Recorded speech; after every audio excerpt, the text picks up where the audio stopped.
So let's start out today's coverage and see where it goes. The first conversation is one about the right becoming anti-Israel. Why are they doing so? Why are they not doing so? What kind of interest groups and class dynamics are at play there?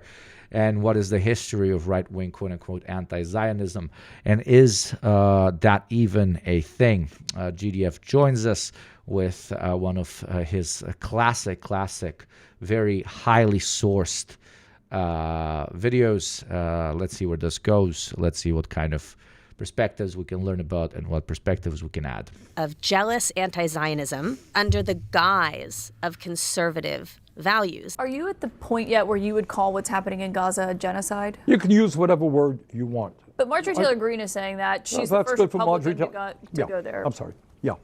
Look, genocide is a legal term. In Congress, everyone is chasing and pursuing and proclaiming their loyalty to a foreign country. If you support what Israel's doing in Gaza right now, I would just, my advice to you guys is just know that you never have a leg to stand on claiming to be pro-life for the rest of your life. This is a potential threat. Ali Abu Nima, co-founder of the Electronic Intifada, reports Trump administration shields Israeli official charged with child sex crime. On August 15th, 2025, the Las Vegas Metro Police revealed that over the previous 2 weeks, they had Hugo, a bit off topic, but I recently saw a note from a known friend in which he said Europe's streets aren't safe anymore, and when a girl I used to have a crush on who was reposting a GB news post promoting anti-Muslim, anti-Arab propaganda.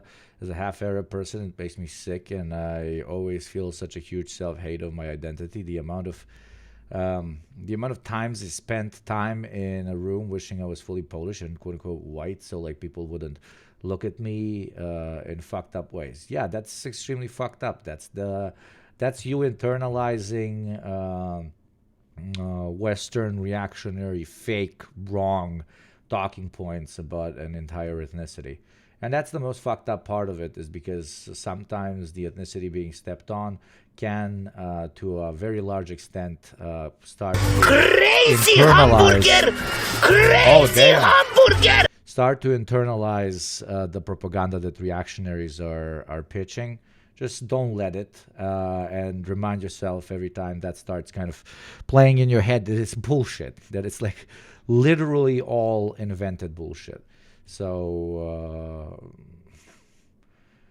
if some random guy on the street came to you and started talking about how, for example, let's say you wear a 40 shoe size, and started screaming at you about how people that wear shoe size between 39 and 41 are more prone to fucking everything up and being awful pieces of shit and super quote unquote uncivilized, would you start internalizing that and being holy shit, maybe I should be ashamed of my foot size?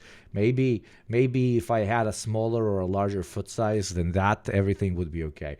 Well, ethnicity and its correlation to particular behavior patterns is the same thing. It is nonsensical D&D mambo jumbo, and you should ignore it completely.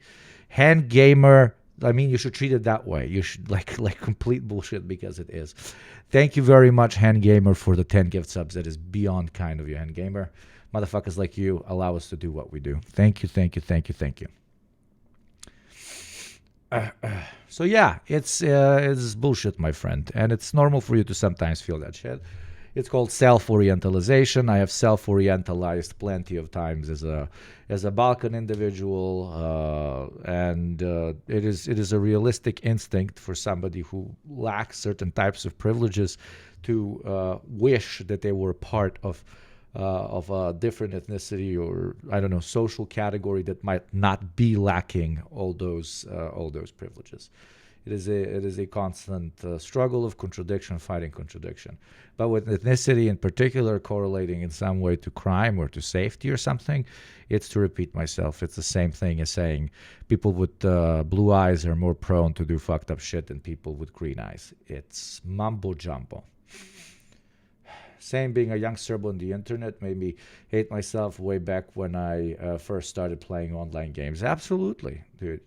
I thought that the only reason us in the Balkans are still struggling economically, still are relatively quote unquote socially backward and so on is because our culture is inherently backward, because we are racially inferior and so on. I thought it had nothing to do with material conditions, nothing to do with history, nothing to do with, one consequence leading to another, leading to another, leading to the current state of a particular society. I just thought it was herder. We might actually be backwards if everybody's calling us backwards. But then I got over it, What's up, Cuphead? I'll be good today. You're always good. What the fuck? No. Yesterday with the link, I was like, we're not watching that video. And then you kept posting it and so on. Everybody, please check out the mutual aid as well. Dear fellow chatter, Cuphead Socialist would really, really appreciate some help. If you have anything to spare, click one of the links and please support Cuphead. And Cuphead, don't worry about yesterday. I don't know where you left. I was like, we're not watching the video, and you kept posting, and I was just like, stop posting the link. It's not that deep, my friend. It's really not that deep. But when it comes to the aid links, please spam them as much as you want. And everybody, I do encourage you to always check out the aid links. Someone I know from an autoimmune Discord server shouted at me for having the Yugo symbol because she is Croatian, and it was frustrating convo that made me feel quite sad about the current self-image. Yeah, it's the same when, you have a hammer and sickle somewhere and some fucking lived up Russian or Ukrainian comes and starts fucking freaking out at you. Just, fuck them. No, not fuck them, understand them, be like, okay, fair, okay. Move on with your day. You will not be able to dissuade them from 20, 30, 40, 50 years, depending on how old they are, of historical revisionist propaganda in a matter of 3 seconds. So just get on with your day. You're not their fucking parent. That's it. You can't reason with emotion. Very often you can't. That's why, again, one of the biggest floskulas, one of the biggest theses that we've lost to the right wing, facts over feelings, is something I will never get over. Because socialists are literally facts over feelings, and yet it's the right wing that gets to use this term. Is absurd. It's absurd. Yugoslavia authoritarian hellhole. Then I asked about her current access to medicine. Was literally nothing. Yeah. Now her beautiful Croatia is a place for rich Westerners to come have orgies at and shit on their beaches, and that's 100% of their entire economy. I'm not saying that other Balkan countries aren't better, but you are literally just a place where people will go and drink and do coke and treat your wait staff like shit. You're an entire country of waiters now. Good job. You have defeated evil socialism. Bravo. Enjoy it. And all the other Balkan countries are the same, just in their own particular way. It's just. But let's not get into it. I'll get angry. Small country nationalists from post-socialist experiments are always confuse me because almost exclusively, except Slovenia and to an extent Poland, maybe Romania, are all just colonies. I mean, economic colonies, not direct colonies. They suck. So I don't get it. They still suck less than a lot of countries in the quote unquote proper West and sometimes in the East, because we still have some infrastructure left over from the socialist experiment and still have some ideological fervor left. But that's getting privatized on the daily. Thank you, Hugo. That's why when you're on your stream, I see you as the big brother I never had. Ah, my friend. Much love, Brata Habibi, from my two ethnicities. Mwah. Of course, my friend. And always remember, it's absolutely normal and fine to make your ethnicity and so on a sizable part of who you are, but don't let that be the majority of who you are. Don't constantly think about that particular thing. Of course, that's a privilege. It's much more difficult for people that, quote unquote, don't look like the majority to be constantly reminded that they are different, which then motivates them to instill greater and greater parts of their personality towards that particular cultural or ethnic identity. But this is controversial, but I do believe it is to an extent a escapist mechanism, right? You're just Somebody is throwing irrational tribalism at you, and you respond to it by let's speak as friends to friends. You respond to it by doing tribalism in return. It is slightly liberal, to say the least. But this is a complicated conversation, very intersectional. We can sometimes maybe go into it a little bit deeper. I always wonder why all my Slovene cousins left Slovenia. That makes sense. Slovenia, I don't know why you would leave Slovenia. Slovenia is, now it's getting very expensive, but Slovenia is... Tovariši Slovenija, Kolonija Vera. Oh, of course, it is. It absolutely is. But compared to the other colonies, you guys kind of, kept most of the positives without going into rabid ethno-nationalism out of all of them. Basically, I'm saying low key, even though I've never been to Slovenia, funny enough, low key out of all the Balkan countries, I don't know. Slovenians are the most normal, I feel like, and still have a relatively okay standard of life. But that's obviously going to be taken away because you cannot allow small independent nations that are not completely subservient to American capital to continue doing what they want to do. Thank you very much, J. Rome TY, for the 2 months, my friend. Thank you very, very kindly. Listening to the stream at the gym, hype moments and aura. Hell yeah, lift that shit, brother. Yeah. Or sister, or MB, of course. Is the current issue in Serbia connected to ethno-nationalism? No, not at all, my friend. Not at all. It is... we'll talk about it later, but it's a highly corrupt neoliberal government stripping the people of all sense of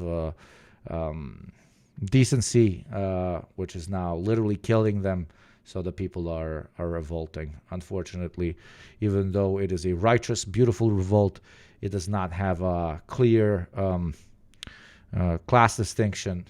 So it has a very high possibility that even when successful, that it's going to introduce an alternative government that is going to pretty much follow the same systemic incentives that the current one is following. That does not mean that it should not be successful and it should not be supported.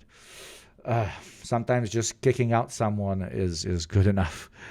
Nah, bro, Slovenes hide nationalism very well. Being a Serb here for 15 years, but the Serb hate is really, really strong. Really, brother? Damn. Yeah. Yeah, they look at the rest of us, the southern brothers, as, dirty savages, I'm guessing. Shit like that. But then I'm sure that there's Slovenes that don't hide it too well. I guess they got the Germanic line in them, the Slovenes, because that's the Germans in chat might agree or might disagree. But for example, in Europe, Germans are the kings of having, and Scandinavians sometimes, of doing, silent bigotry, like unspoken racism, like... it's like when there's a minority around, nobody fucking brings it up. But the second it's just the ethnics right there, and quote unquote no, not the ethnics. When it's just the locals, the whites in a room, and they have a couple of beers, and they know that nobody can hear them, then the polite racism turns into pretty direct racism. 100%. Yeah, there we go. Sadly true. Sadly very, very true. Hitler particles start going wild. They really do. Individuals as a professionals did indirect racism. Absolutely. As a result of a multi-agency operation targeting child sex predators. The Las Vegas Metro, North Las Vegas, and Henderson, Nevada police departments contributed to the operation, along with the Nevada Attorney General's Office, the FBI, and the Department of Homeland Security. We have new details about a recent child predator sting in the valley. Apparently this is mango, cherry, a little bit of lemon, and water. Like, I'm drinking this, I feel like my piss is going to be red. One of the 8 men arrested is an Israeli citizen. Tom Alexandrovich was released by a state judge pending a court date. The U.S. State Department says any... Balkans in chat, the ones that have a last name on each, I always freak out when they're talking about some like Israeli, and I hear each, and I'm like, oh my God, what did we do again? But it has nothing to do with us. It always gives you like, you know. Any claims of government intervention are false. Alexandrovich confirmed he was visiting Las Vegas for the Black Hat Conference and has worked for the Israeli government for about 14 years. He was caught after communicating with a literal high-ranking intelligence officer of Israel comes to the United States and wants to do sexual shit to a 14-year-old. Like, you cannot write this better. Oh, wait, you can. You know how? By writing in a plot twist where Israel gets him out of the country without him ever having to stay in jail, and then frees him the second he lands back in Israel. Like, this is straight out of the most unhinged, anti-Semitic fucking, like, Tumblr post of all time. Like absolute insanity. Mossad Jew goes to the United States, tries to rape 14-year-old, gets arrested, Israel saves him and takes him home. And then people ask why, like, unhinged, fucked up Israeli behavior that, of course, should not be correlated with beautiful Jewish people is causing a rise in anti-Semitism. A Mossad Jew goes to America, essays a girl, flies back to Israel, and gets let go. Like, if I did not have any of this context, I would immediately close the window, because it would be like, this was written by somebody on Tumblr that calls himself SS88. 6 million was not enough. decoy agent. He got caught by an officer posing as a child, more like low intelligence officer. Am I right? Fuck you for that one. Fuck you for making me. Fucking you for making me laugh at that. No, I do not recommend the Parenti book on Yugoslavia. It's simplistic. It's very well intentioned though, but it's simplistic. Posing as a 15-year-old. One of the 8 men arrested was one Tom Alexandrovich, who was interviewed again. Alexandrovich, like, how fucking I'm gonna fucking freak out. Like, after his arrest. To contextualize, like, a lot of people from the Balkans, their name ends in ich, right? But also a lot of Jewish people's name ends in IC. So some, Balkan people always get shook whenever they hear like a name like his. We're like, Jesus, did one of our guys do that? What the fuck? And it's usually like, nah, it's just Israelis. By a Homeland Security investigator and an FBI special agent. What caught Abu Nima's attention, however, was a subsequent statement from the acting U.S. Attorney for Nevada.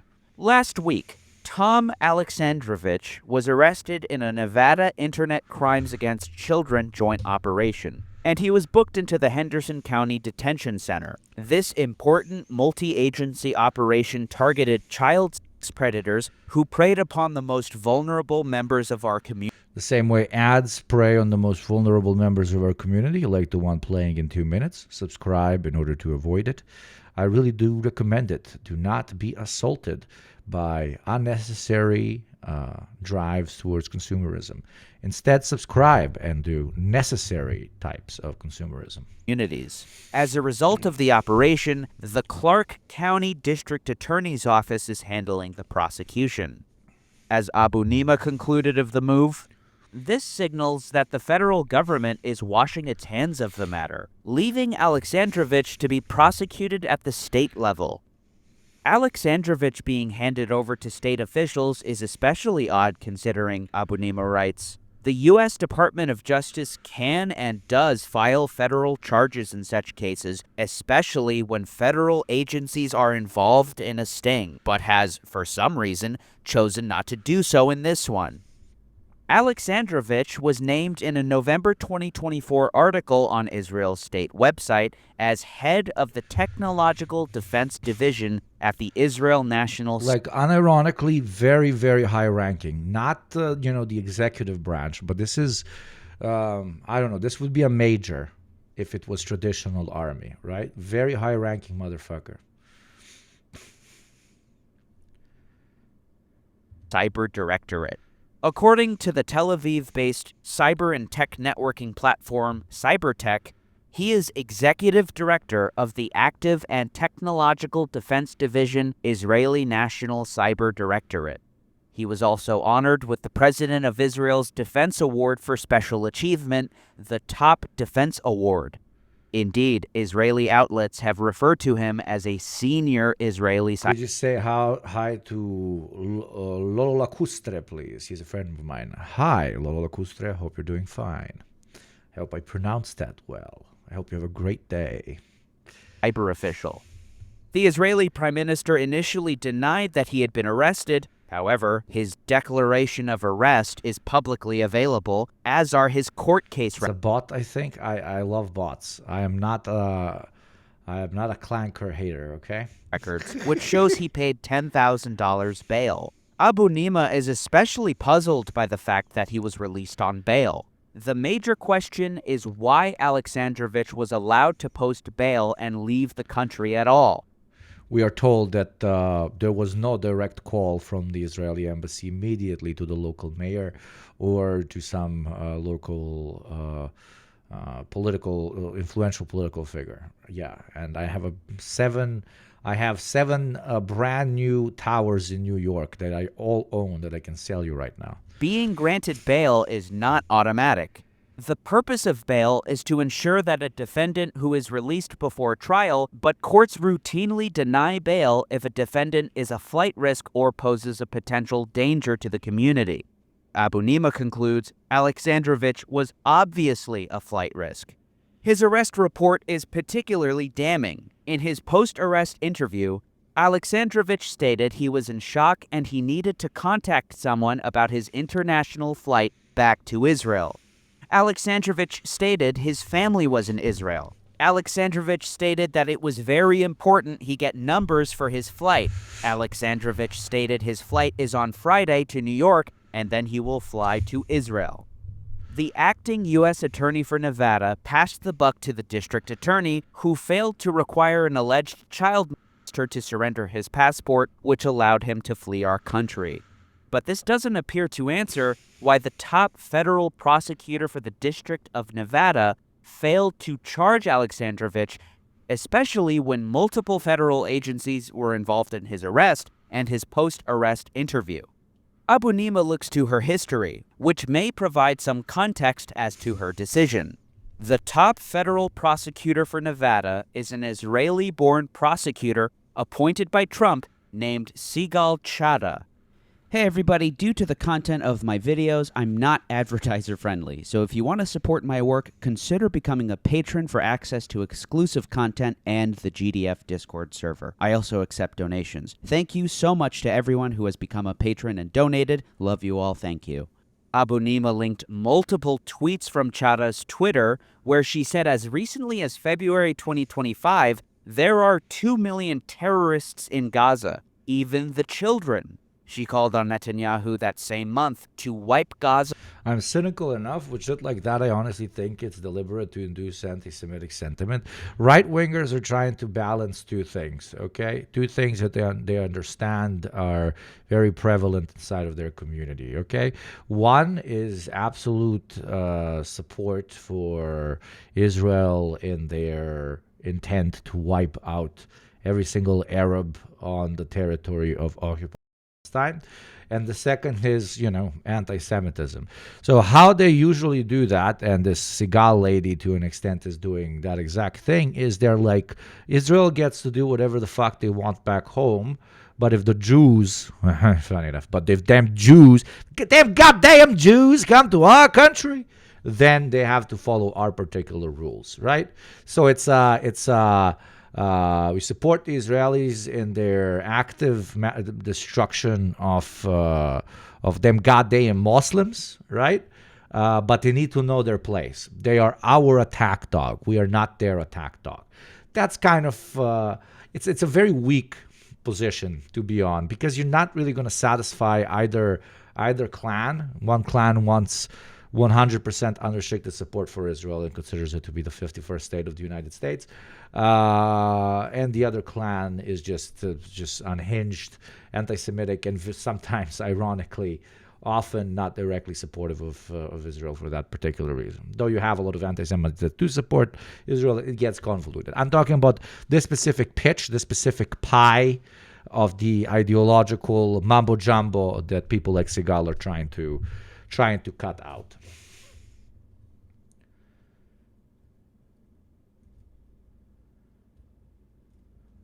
Generally think GDF has to be some pissed off ex-FBI or ex-CIA asset.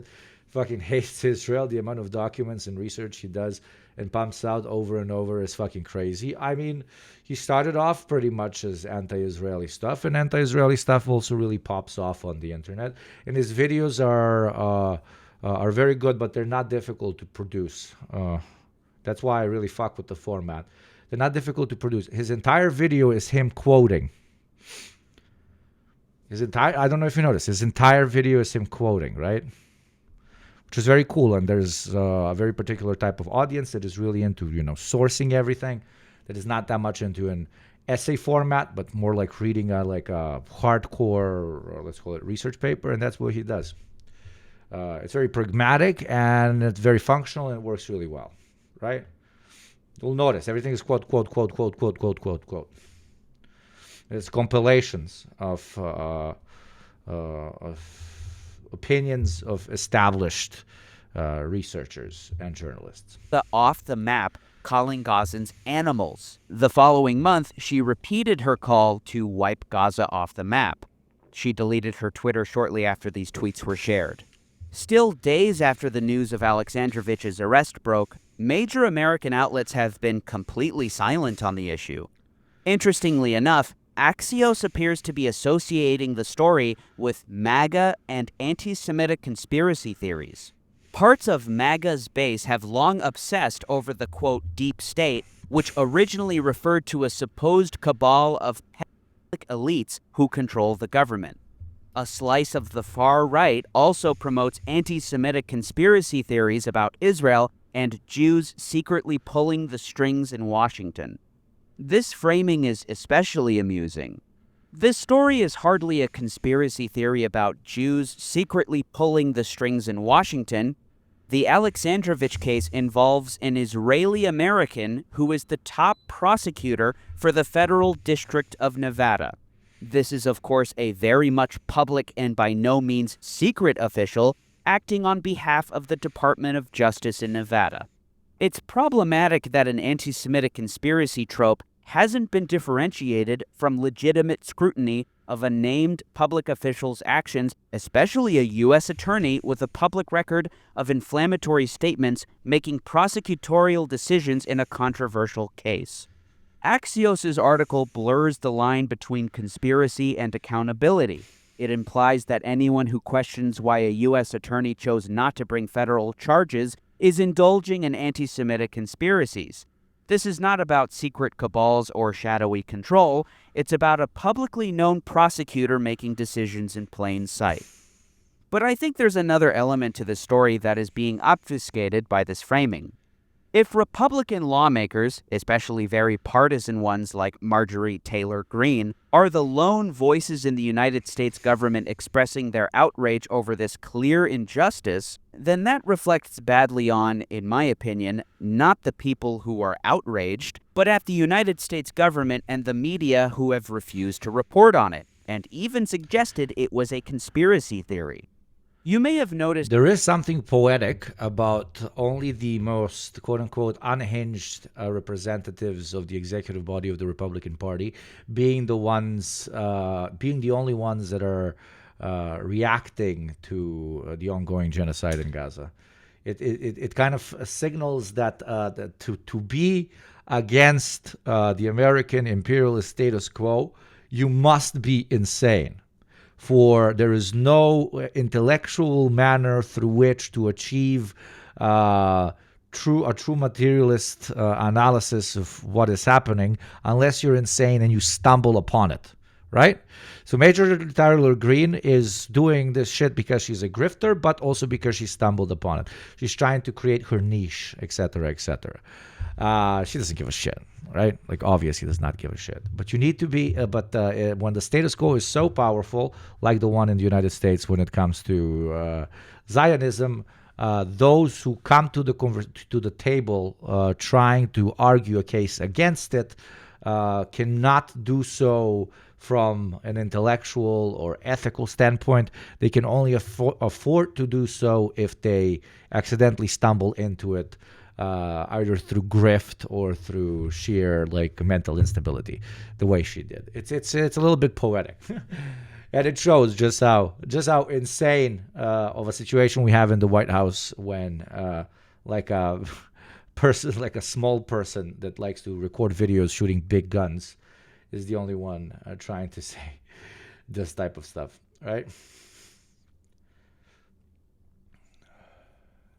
That right-wing figures, more specifically Republicans with a history of being pro-Trump, have been increasingly critical of Israel and even in some cases apparently sympathetic toward Palestinians. Theo Vaughn and Tucker Carlson comprise some of the most famous figures in the sort of podcast sphere of influence, and in Congress, there's Thomas Massie and Marjorie Taylor Greene. Their support for Trump, however, is complicated by, or at least should be, his staunch support of Israel. This support includes, just in his second term so far, reversing a block on a shipment of 2,000-pound bombs to Israel, making anti-Semitism on campus with a heavy focus on pro-Palestine activism an enormous part of his agenda. About 60 schools have been notified of possible investigations. We're joined by Arno Rosenfeld, an enterprise reporter for The Forward. How does this administration define anti-Semitism, and how is it that it's become so central to its targeting of universities?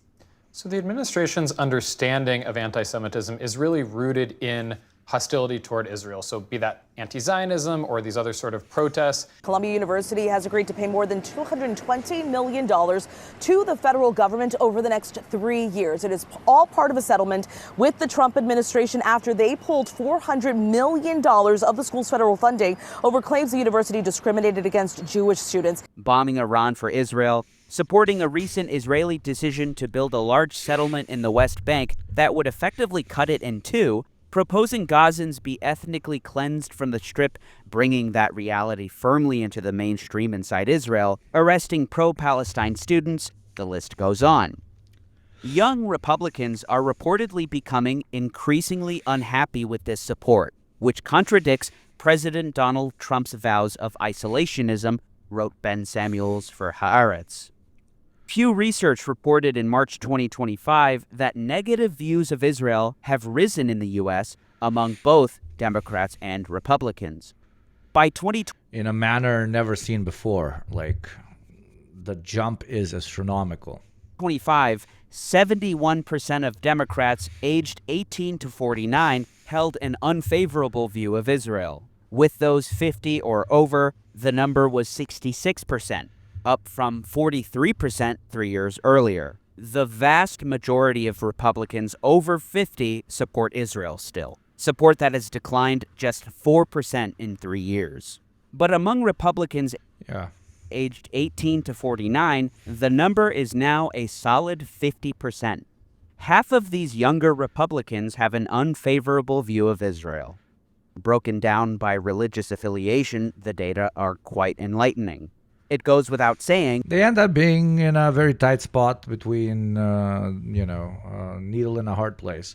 And you could, to an extent, do both while satisfying right-wing conspiratorial mentality of the Republican Party's voting base and leaning more against Israel by just embracing anti-Semitism, right? That's how you keep your base. You don't alienate your base, but you make sure you introduce as many of the anti-Israeli Republicans to your voting body as possible. That Congress doesn't even basically, the worst choice out of all of them, remotely represent the views of their constituents. In an interview with The Daily, a New York Times podcast, Trump's first campaign manager Steve Bannon described the rift between Republicans and Trump. The interviewer, Michael Barbaro, recalled how Trump railed against Bush and the Iraq War at a debate in South Carolina, a military-heavy state. Obviously, the war in Iraq was a big, fat mistake. We should have never been in Iraq. We have destabilized the Middle East. Trump ended up winning the Republican primary in South Carolina by a large margin. But now, Trump has potentially risked another escalation or maybe even a stupid war, as he described wars like Iraq. Steve Bannon sharply criticized Netanyahu. You started a war, you started a conflict where you don't have the military capability to end it. You have to depend upon us. Do not listen to the voices on Fox News. You're playing into the worst of the neocon wheelhouse. I mean, this is all the hunt. Let's go hunt for yellow cake. We've been in power for 6 months, and I was so excited in the beginning, thinking there's nothing we can't do. Literally nothing we can't do. But 6 months in, there's literally nothing that we can do, and then we ended up bombing a foreign country. And that upset me so much. And I'm allowed to be upset about it. I can stand here and say... You are allowed?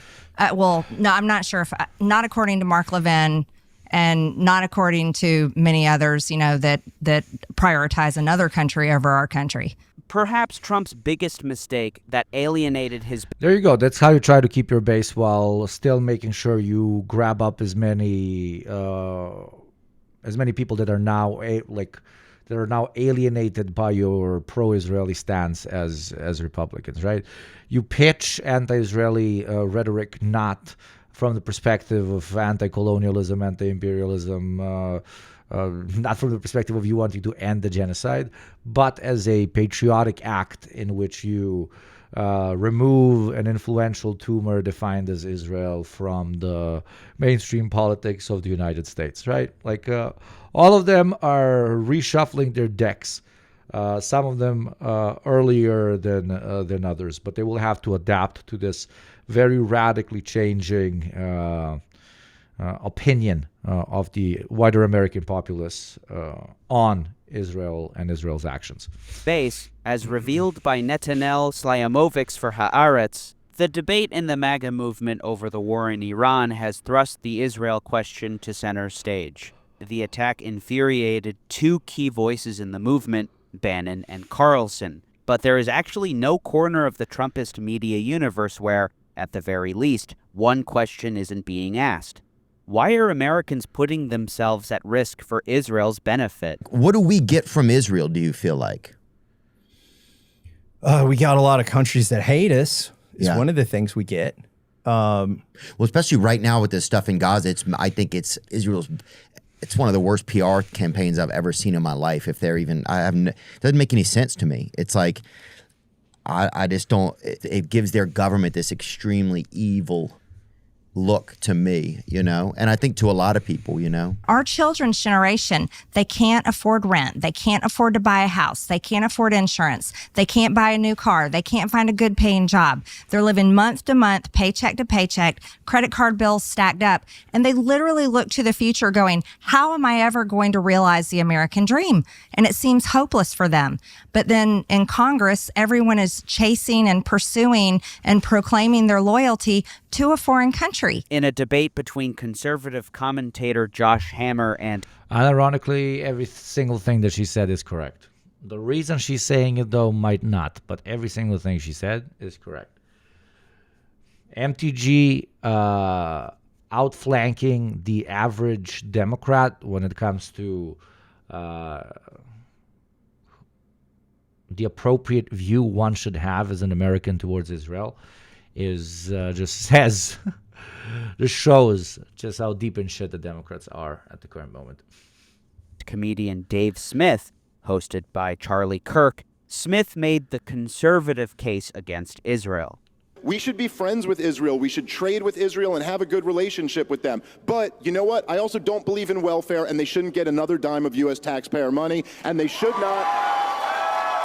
So hold on. Their lobby should register as a foreign That's a good segue. Finish that. And they should stop blackmailing our politicians. Got it. So I never said anyone's bought off by the Jews. We're both Jewish, and that's a dirty little trick you play. Look, if you support what Israel's doing in Gaza right now, I would just, like, my advice to you guys is just know that you never have a leg to stand on claiming to be pro-life for the rest of your life. Just saying that. If you... Oh, so it's okay to support a policy. Let's not boo our speaker, It's Dave. okay to support a Make your policy message, that is killing babies. All of a sudden, killing babies is negotiable. All right. Fine. The whole mission of this, what you can't even really call a war, because it's not a war, it's the destruction of a captive people. Gaza's been occupied since 1967 by the Israelis. Regarding the arrest of Rumeysa Öztürk, a PhD student at Tufts arrested for writing an opinion article for the school's newspaper, Tim Dillon asked, Is this being done for America or for Israel? I mean, this is a fair question. Is the United States government now just taking edicts and orders from Israel? I think it's a fair question to ask. Does anyone feel safer with this woman off the streets? Is this the American government's? Is this what people voted for when they elected child soldier? I mean, Trump, is to have a country taking orders from Israel? I don't think so. In May 2020, one could make an argument that they did. When people got Trump elected, they wanted someone to define what an enemy is and then kick the so-called enemy out of the country. Trump said it's illegal migrants. Then he expanded it to migrants in general. And then because of AIPAC money, but also because he believed it works for the majority of his audience, he spiced it up a little bit with pro-Palestinian agitators. And we got the scenario that we got. It's the othering of those that need to be kicked out as the unifying enemy to fight against. Just in this case, it proved to also be pragmatic, because who are some of the first people that are going to be detained and kicked out? Let's add the political angle to it, which is them being pro-Palestinian or being active pro-Palestinian activists. Obviously, intelligence agencies play a role here as well by quite literally defining them as, what do you call it? Threats to national security, and you got the situation that you have. Thank you, Bad Micro. Thank you very much for subscribing. Thank you for joining our beautiful little community. Ben Samuels, writing for Haaretz, quoted the head of the Republican Jewish Committee, Matt Brooks, who condemned the woke right, apparently an attempt to weaponize the term favored by Republicans against those critical of Israel. Honestly, I don't care that the Republicans are coming from a different place. It's clear that the U.S. Democratic Party does not give a fuck about what Democratic voter bases want. So maybe if the Republican voter base turns against Israel, it could prompt their politicians to take different stances. I don't know.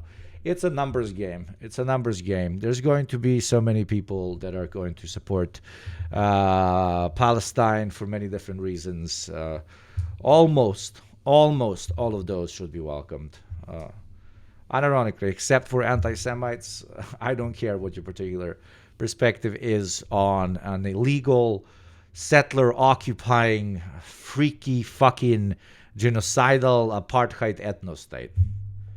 Like, at this point, I'm taking anyone,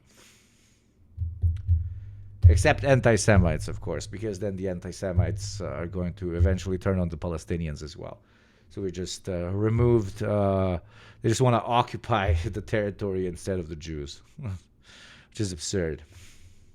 What is the woke right?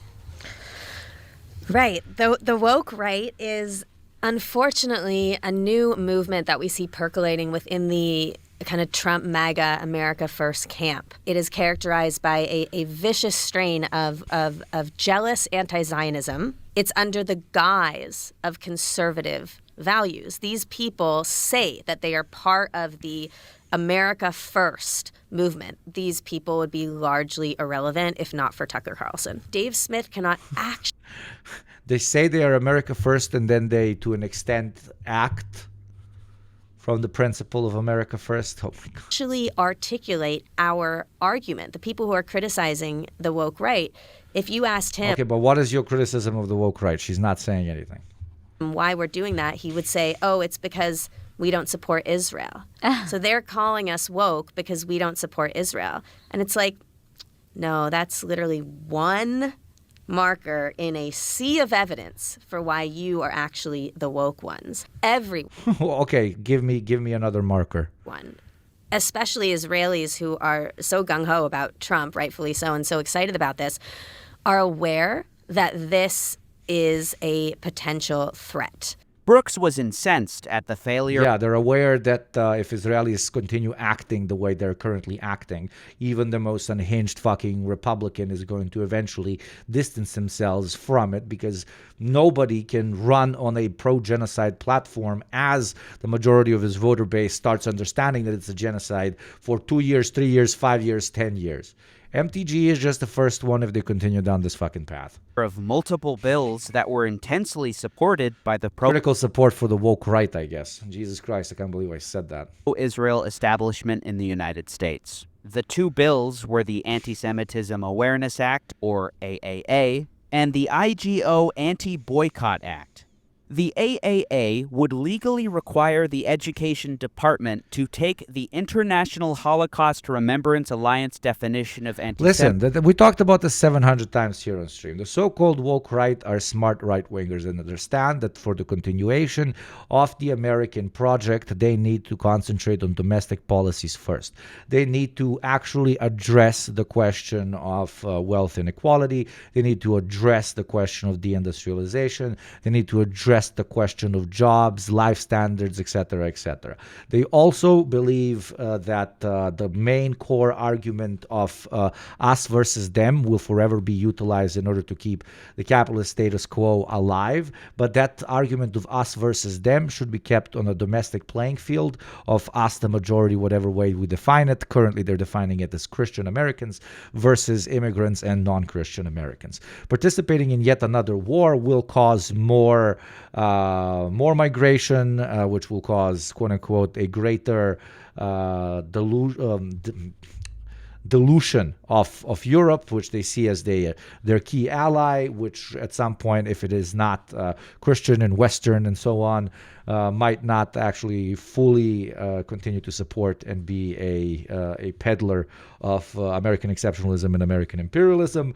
On the second category, they see their only foreign enemy of any substance and weight to be one which actually implements a system alternative to theirs, system that they see incompatible to theirs, a culture also incompatible to theirs, which is the People's Republic of China.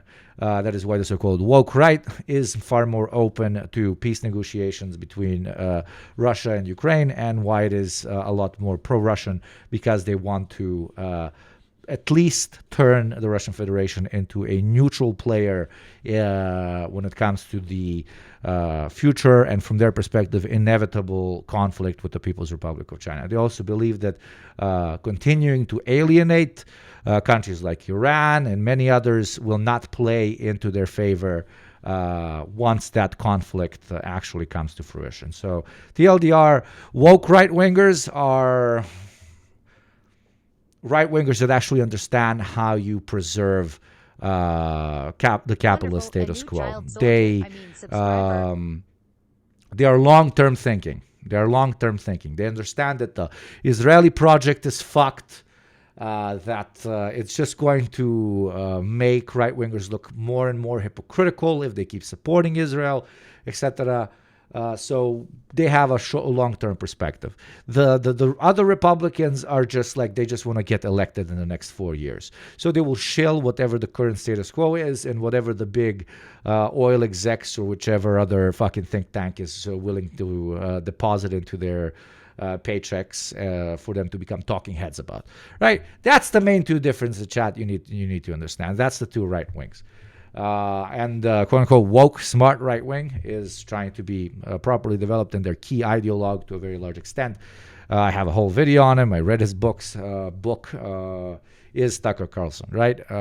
Do not underestimate that particular guy and his very particular rhetoric. So the LDR, you have long-term thinking right-wingers and you have short-term thinking right-wingers. The long-term thinking right-wingers are much more dangerous because they are true believers and because they to an extent, from the perspective of reactionary politics, actually do know what they're talking about. The others are day in, day out.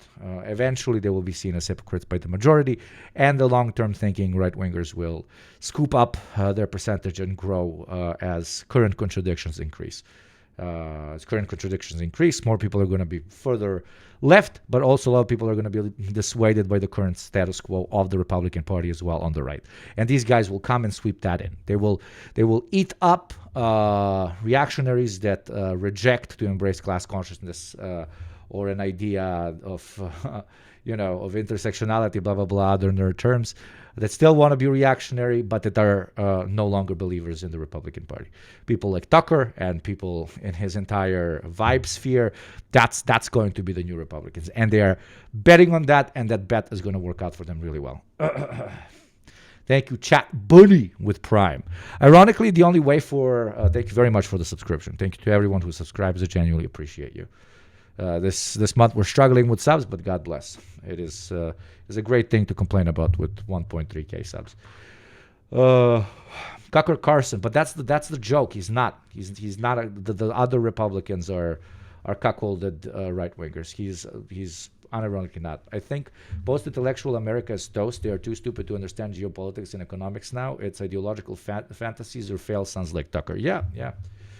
Let's hope he stays a fail son, is what I'm basically saying.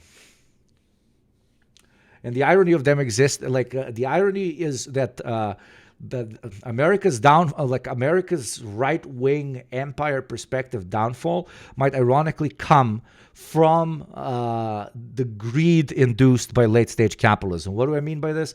Basically, like the so-called woke right, let's start calling them that. Tucker Carlson will unironically talk about how you need to help out poor people. You need to readjust the economy so that wealth isn't being concentrated in fewer and fewer and fewer hands to such a degree as a means to prolong capitalism. He's an unironic reformist, right? He's a sotsdem, not to that extreme, but to an extent he is, right? He's a isolationist, conservative, socially conservative sotsdem. And that would be one of the smartest ways of placating the current American masses and maybe prolonging the American project for a lot longer than what it actually has. But the irony of it all is that what is going to stop true patriots of empire from potentially preserving empire is that empire is no longer the number one driving force of nationalists in America. It is capital. It is cash. American politicians will not do even the mildest of reforms, will not pay the smallest of riot taxes, as we like to call them, in order to preserve empire status quo. No matter how much some smarter reactionaries might be screaming at them. So their downfall will unironically be caused by the very market economy that they are such big patriots of. And then you tell me there's no fucking script to this life. Like, holy shit. That is some good fucking writing right there. That is some great fucking writing. Poetic.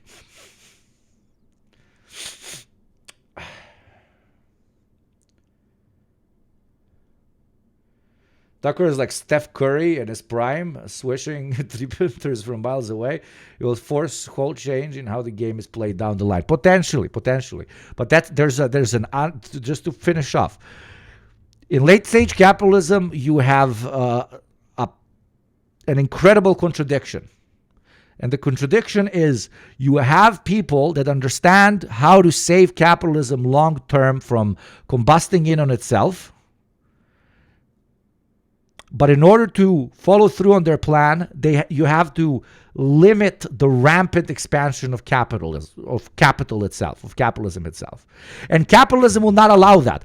Capitalism does not allow for systems to be put into place, reforms to be put into place, which could potentially preserve capitalism for longer. Tell me that is not fucking poetic as shit. Tell me that is not poetic. Oh. The reactionary snake eating its own ass. Liberal capitalism used to be forced to address criticism. Hence, you got leaders like FDR and European social democracy. Exactly. The neoliberal era and the end of the most obvious alternative ended that, and it was full steam ahead, exacerbating the contradictions. Beautifully put. Somebody give this person a fucking gift sub right now. Into account when determining if an action violating Title. That is why very often, I know it's an unscientific term, and it's very like 21st century coded, like when I call it late stage capitalism, but I inherently use late stage very particularly. What does late stage mean? Late stage means that the contradictions have piled up so much that normal stage or early stage capitalist means through which to pacify the contradictions can no longer be used. You understand me? 6 of the 1964 Civil Rights Act was motivated by anti-Semitism. According to reform stopping the expansion of contradiction and the fall of a system is putting a band-aid on a wound. And in the beginning, the wound is this fucking big, right? This is like, I don't know, capitalism in Eastern Europe. Like it's early stage capitalism. Everybody's like okay-ish, even though everybody's struggling. This is still like relatively okay-ish. And you have late stage capitalism like the United States where the person doesn't even have a leg anymore. Like capitalism is like fucking bleeding everywhere. And the head is still keeping all the fucking, the wealthiest of the wealthy are still keeping all the blood, but the rest of the body is losing blood like crazy. And they're trying to put a band-aid on on an amputated leg as it's bleeding everywhere. Reforms are the band-aid. The size of the wound is how down the ever-increasing pathway of contradiction we find ourselves in. Of the particular system that we're in. In this case, capitalism, because we're in capitalism. The good news is it is too late. FDR literally locked the banks out of the room when planning the New Deal. The U.S. empire is almost literally a paper tiger right now, and the paper is the USD. Exactly. You cannot do FDR anymore. You cannot lock the bankers outside of the room in order to, unironically, actually protect the bankers long term. The bankers will not let you protect them in the long term because they're thinking about the next quarter. And that is why it's very important to differentiate between the two types of American fascist elements. One thinks short term. The other is far more dangerous. And also the other is a true believer. They're not just grift. Big factor, chat. Big factor. Their website, the International Holocaust Remembrance Alliance, defines anti-Semitism as, inter alia, denying the Jewish people their right to self-determination by, for example, claiming that the existence of a state of Israel is a racist endeavor, or applying double standards by requiring of it a behavior not expected or demanded of any other democratic nation. Reforms are the band-aid. We should recognize, however, that ideologically the conditions have been better for the left when these band-aids have been put in place after mass class movements have won them over. I agree. Not an argument for reformism, but something to take into account. Yeah. I mean, that's the two directions you can go in.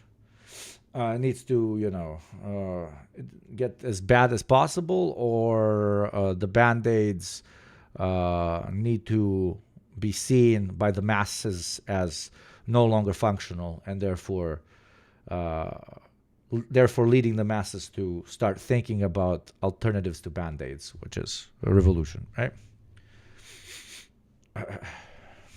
And drawing comparisons of contemporary Israeli policy to that of the Nazis.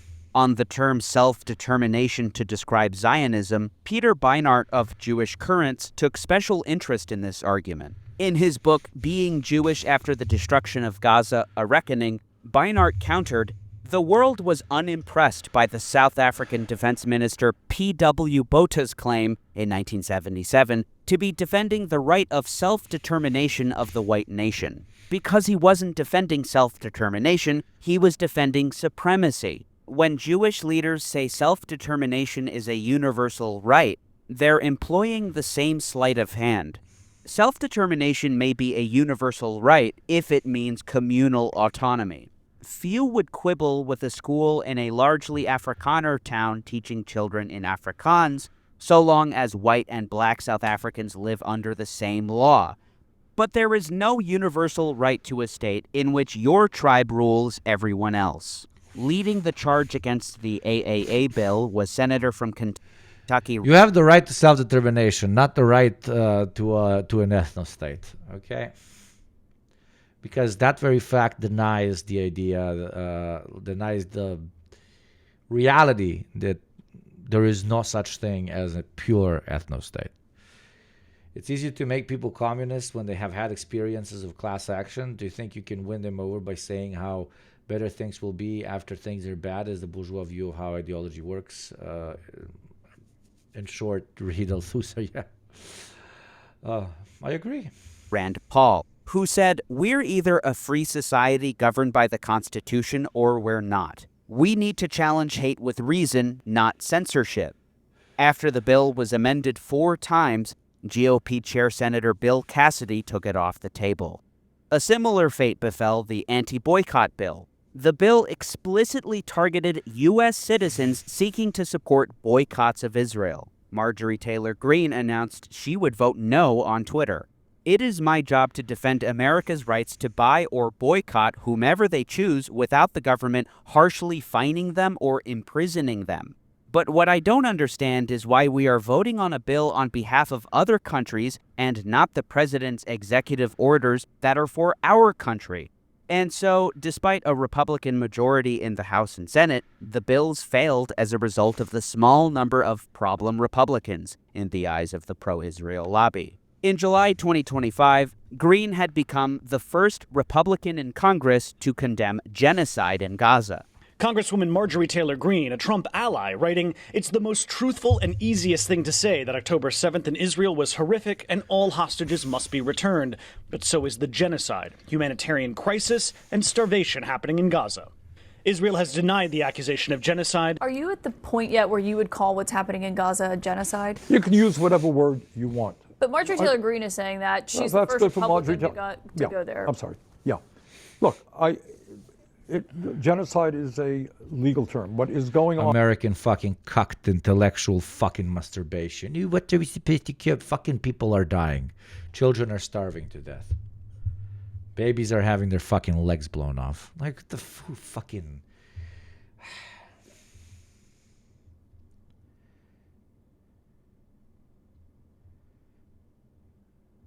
The third world will swim in shit-infested sewers, and the American will go on television with 5 talking heads debating on whether it is shit-infested or piss-infested. Or some would argue if it's a sewer in the first place. Maybe it's a river. Hell, maybe it's a lake. Where's the source from?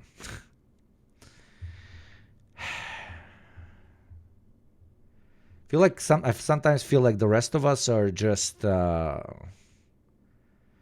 interesting coffee conversations for Westerners on CNN or on Twitch.